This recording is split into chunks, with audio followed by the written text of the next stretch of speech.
unaltered recording.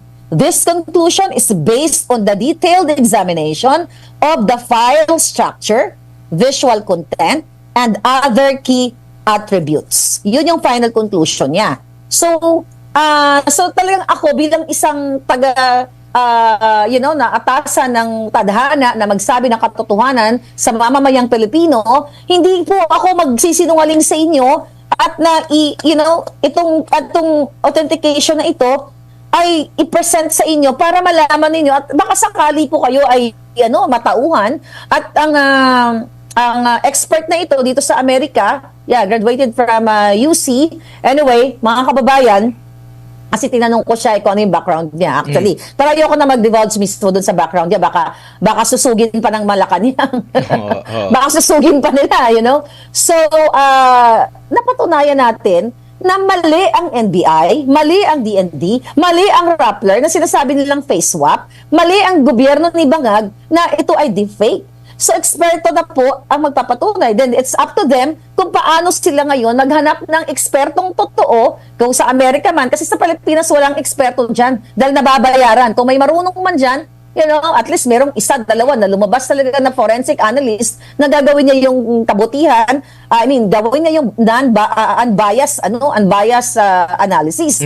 But I challenge this government kasi tinakot nila ako, Admar, at hindi lang ako, yung ang mga tao na kapag nag-share daw nitong video na inilabas ko na deepfake o AI, sila daw ay hahabulin nila or kakasuhan nila. Kaya nga sabi ko, nasa na yung kaso nyo? Actually, I'm excited for them to file a case against me, not them Marcos Jr., para ma-present ko to sa korte kasi willing mag-testify yung forensic expert sa korte. Sabi niya, if you need me, sabi niya kung kasuhan ka or something, part yun ng service niya.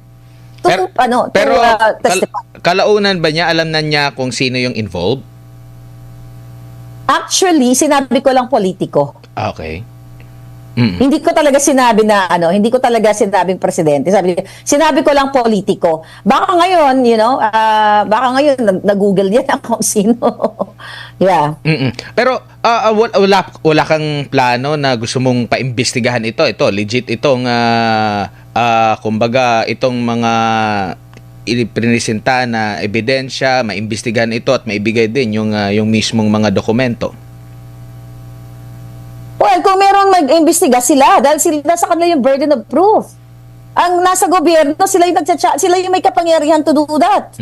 Di ba? Sila yung may kapangyarihan para sabihin sa taong bayan, dapat nga panagutin nila ako kung nagsasabi ako ng kasinungalingan. Kasi yun yung unang sinabi nila na nataranta sila na talagang lahat sila nag-debunk AI yan, deepfake yan, and we will prosecute kung sino man yung nagpapakalat niyan at inalerto pa nila yung taong bayan na kayong mga mag-share nito, mananagot kayo sa batas.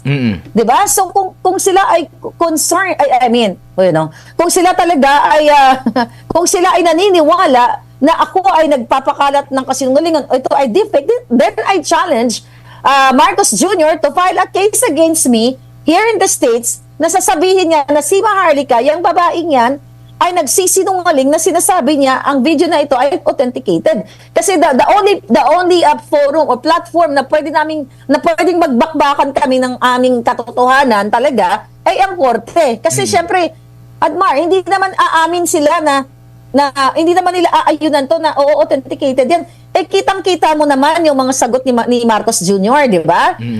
Nandyan na yung manifestation, the way na magsalita siya, nandyan yung epekto ng ipinagbabawal na pulburon. Dumating na nagsalita na si Miss Cathy Binag, na mismo sinasabi ng eyewitness na ito na ilang pagkakataon nakita niya si Marcos Jr. kasama yung ex-partner niya si Tony Boy Florendo ay sumisinghot ng white powdery substance at nakita pa nga dito, minsan sabi niya, hindi na nila nararamdaman dahil sila'y high na high, tumutulo na yung dugo or may mga residue na naiiwan dito. At mismo doon sa araw ng kagitingan, nakita ng mga PSD at ng mga magigiting nating mga officers na merong pulbo na naiwan dito kay Marcos Jr. habang may seremonyas. Ang tanong ko sa taong bayan, tawas ba yon? Ano yun? Galing sa kilikili niya, tapos bigla siyang gumanon?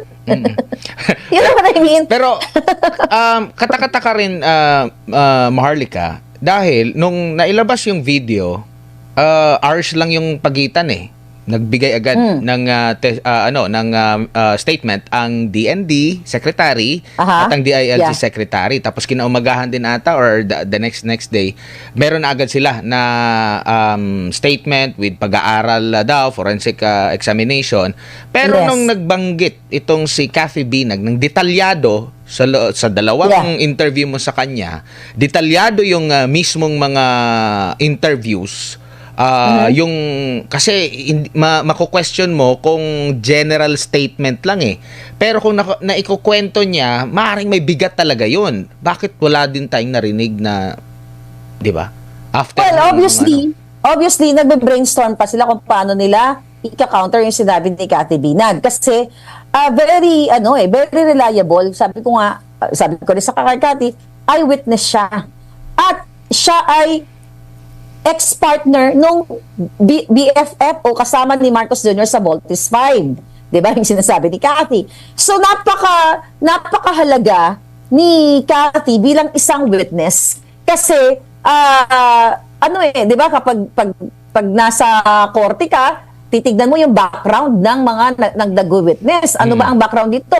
Ang sinasabi niya na kesyo ex-partner niya, itong kasama ni Marcos Jr. So isa yun sa mga patutunayan, totoo bang ex-partner niya? Which is nakikita naman natin yung mga previous interviews at naging chief of staff mismo itong si Cathy Binag ni Tony Boy Florendo. So ibig sabihin, ang May bigat. eyewitness, mabigat. May eyewitness nga siya, mga babayan.